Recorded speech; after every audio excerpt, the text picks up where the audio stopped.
तक हमने पार्ट 2 में पढ़ा था समझदार हाथी में कि हाथी बहुत समझदार जानवरों में से एक है और ये परिवार में झुंड में रहना पसंद करता है।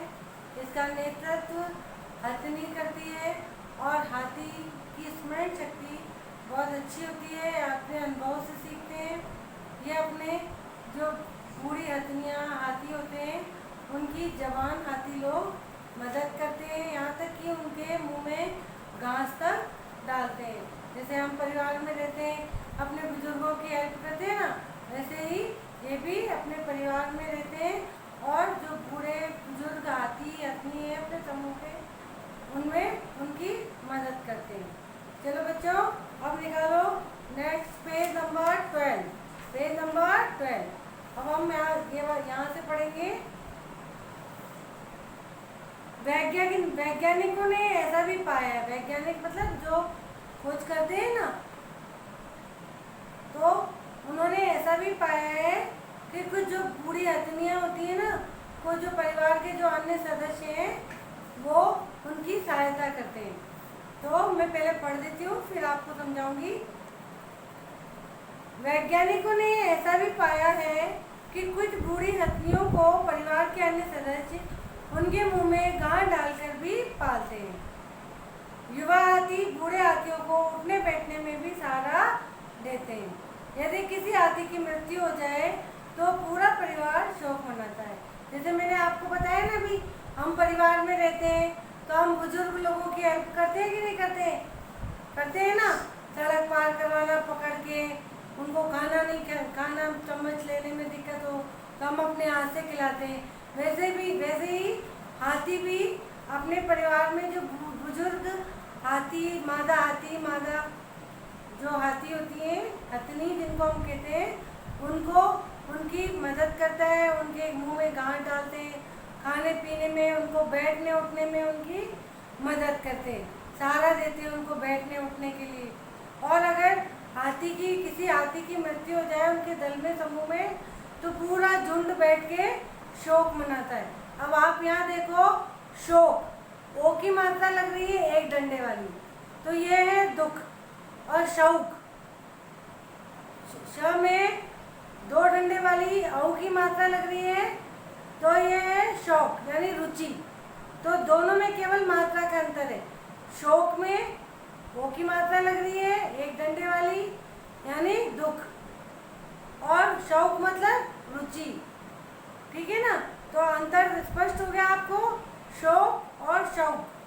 तो जब हाथी के झुंड में परिवार में किसी हाथी की डेथ हो जाती है तो पूरा दल बैठ के, पूरा झुंड बैठ के शोक मनाता है और इनके आंसू निकलते हुए दिखाई देते हैं।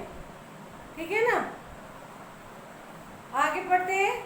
दल के सदस्य कई दिनों तक मृत हाथी के चारों ओर बैठे रोते रहते हैं और फिर उस पर पत्तियां व मिट्टी डालकर उसे दफनाते हैं। देखो, अपन अपने हिंदुओं में तो जलाते हैं, लेकिन कई धर्म ऐसे हैं जैसे मुस्लिम धर्म, ईसाई धर्म, इसमें दफनाते हैं शव को। तो अब ये जानवर भी देखो कितना समझदार है हाथी। अगर इनके झुंड में किसी हाथी की मृत्यु हो जाती है तो ये भी अपने इंसानों की तरह शोक मनाते हैं, दुख मनाते हैं और जब कुछ दिन बैठ के रोते हैं, शोक मनाते हैं, फिर क्या करते हैं, उस मृत हाथी के चारों तरफ बैठ के रोते रहते हैं। फिर उनको क्या करते हैं, उनको दफनाते हैं। मतलब ऐसा खोद के अपने आप अपने उससे सूंड से और अन्य हाथियों की सहायता से इनको क्या करते हैं, इनके ऊपर मिट्टी डालते हैं, पत्तियां डालते हैं। इस तरह से करके हाथी अपने दल के उस मृत व्यक्ति को, उस मृत जीव को जला देते हैं, दफना देते हैं। हाथी परोपकारी व अत्यंत भावुक जानवर होता है। मुसीबत के समय वह मनुष्य व अन्य प्रजातियों की मदद भी करता है। दक्षिणी भारत में एक हाथी लकड़ी उठाने में लोगों की मदद कर रहा था। वह एक ट्रक के पीछे चल रहा था और महावत के आदेश पर पहले से निर्धारित छेदों में लकड़ी उठाकर रख रहा था। आपने देखा ना, हाथी क्या होते हैं, परोपकारी भी होते हैं और भावुक भी होते हैं, यानी प्रेमी होते हैं। जल्दी से दुखी हो जाना, किसी के दुख में, किसी के सुख में खुश हो जाना, तो इस तरह से भावुक भी होते हैं। और मनुष्य की तरह मुसीबत में ये अपने साथियों की मदद भी करते हैं। जैसे कोई हाथी मुसीबत में है और वो चिंगारता है, तो सारे हाथी इकट्ठे होकर उसकी मदद के लिए आ जाते हैं। ठीक है ना। अब आपने इसमें बता रहे हैं कि दक्षिण भारत में, नहीं साउथ इंडिया में, एक हाथी लकड़ी उठाने में लोगों की क्या कर रहा था, मदद कर रहा था और वह ट्रक के पीछे चल रहा था। तो महावत के आदेश पे क्या कर रहा था, वो पहले से छेदों में लकड़ियाँ उठा कर रख रहा था। एक निश्चित छेद में हाथी ने लकड़ी रखने से मना कर दिया। अब ऐसे सब में रख रहा था, लेकिन एक होल में हाथी ने लकड़ी रखने से मना कर दिया। क्यों मना कर दिया भाई, है ना भाई, सब में तो रख ही रहा था, पर एक में रखने में उसने, छेद में रखने में उसने क्यों मना कर दिया? क्योंकि उसने क्या देखा, उसने जब महावत आया और उसने छेद में देखा ना, जब महावत ने पास आकर देखा तो उसने पाया कि छेद में एक नन्हा कुत्ता सो रहा है। हाथी ने लकड़ी को छेद में तभी रखा जब कुत्ता स्वयं वहां से उठकर चला गया। हाथी ने क्या, अभी तक तो उठा कर ट्रक के पीछे चल रहा था, उठा कर लकड़ियों को एक निश्चित छेद में रख रहा था, लेकिन उसने क्या देखा हाथी ने कि एक छेद में एक छोटा सा कुत्ता का पिल्ला बैठा हुआ है, कुत्ते का बच्चा बैठा हुआ है। तो उसने उस छेद में लकड़ी रखने से मना कर दिया, क्योंकि वो लकड़ी रखता तो कुत्ते का पिल्ला या बच्चा को चोट लगती या मर भी सकता था वो।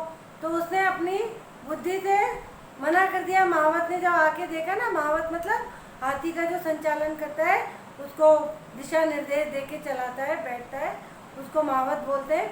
उसने आके देखा हॉल में, तो उसमें एक कुत्ते का बच्चा बैठा हुआ था, एक नन्हा कुत्ता यानी पिल्ला बैठा हुआ था, सो रहा था। तो हाथी ने लकड़ी को उसमें तभी रखा जब महावत ने कुत्ते के बच्चे को, पिल्ले को वहाँ से निकाल दिया, उस छेद में से निकाल दिया। तभी उसने पिल्ले के निकलने के बाद ही उस लकड़ी के टुकड़े को उस छेद में डाला। समझ में आया? तो कितना समझदार है, अगर वो डाल देता तो कुत्ते का बच्चा मर जाता ना। तो उसने कितनी बुद्धिमानी करी। देखो, सोचने समझने की शक्ति ईश्वर ने मनुष्यों को दी है, लेकिन कई जगह मनुष्यों ने, ईश्वर ने जानवरों को भी इतनी दी है कि वो भी भावुक होते हैं, दूसरे की तकलीफ में खुद तकलीफ महसूस करते हैं। ठीक है ना। तो हाथी ने भी पिल्ले की तकलीफ महसूस करी, भाई मैं लकड़ी डाल दूंगा तो ये मर जाएगा। तो उसने महावत को समझाया अपने इशारों से, या महावत समझ गया उसके इशारों से, और उसने छेद में आके देखा कि इसमें पिल्ला बैठा है, कुत्ते का बच्चा बैठा है। तो उसने जब निकाला तभी हाथी ने उस छेद में लकड़ी डाली। चलो आगे बढ़ते बच्चों। हाथियों को नहाना तथा दिन भर खाना बहुत अच्छा लगता है। वे अपनी दिनचर्या का अधिकतर भाग खाने में बिताते हैं। कोमल डालियाँ, पत्ते, घास जो भी मिल जाए उसे खा लेते हैं। इनके एक दल में कभी कभी 100 तक सदस्य होते हैं। हाथियों को क्या अच्छा लगता है? दिन भर नहाना, दिन भर पानी में रहते हैं। क्यों? क्योंकि इनकी स्किन क्या होती है? काली होती है।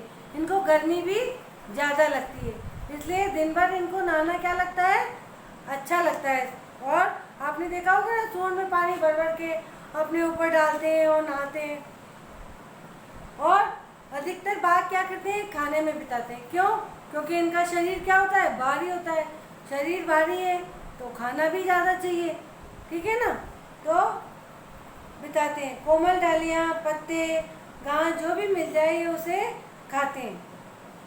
और इनके दल में 1 से 100 तक सदस्य होते हैं, यानी इनका दल इतना बड़ा होता है कि 1 से लेके 100 तक सदस्य होते हैं। नन्हे हाथी अपने साथियों के साथ दौड़ भाग, उठा पटक आदि खेल खेलते हैं। हाथियों को पानी में खेलना और कीचड़ मलना बेहद पसंद होता है। हाथी अपनी सूंड में पानी भरकर फव्वारे की तरह फेंकते हैं। मैंने क्या बताया अभी आपको? इनकी स्किन क्या होती है? काली होती है। काली स्किन होने की वजह से इनको गर्मी ज़्यादा लगती है, तो ये अपनी सूंड में कीचड़ पानी भरकर शरीर पे डालते हैं ताकि इनको ठंडक लगे, ठीक है ना। इसलिए इनको पानी में खेलना बहुत अच्छा लगता है। और छोटे छोटे नन्हे हाथी हैं, वो क्या करते हैं, आपस में एक दूसरे के साथ खेलते हैं, उठा पटक, एक को उठा रहे हैं, पटक रहे हैं, तरह से, और सूंड में पानी भर भर के अपने ऊपर डालते हैं। समझ में आया बच्चों? ओके बच्चों, बाय। पढ़ना है आपको।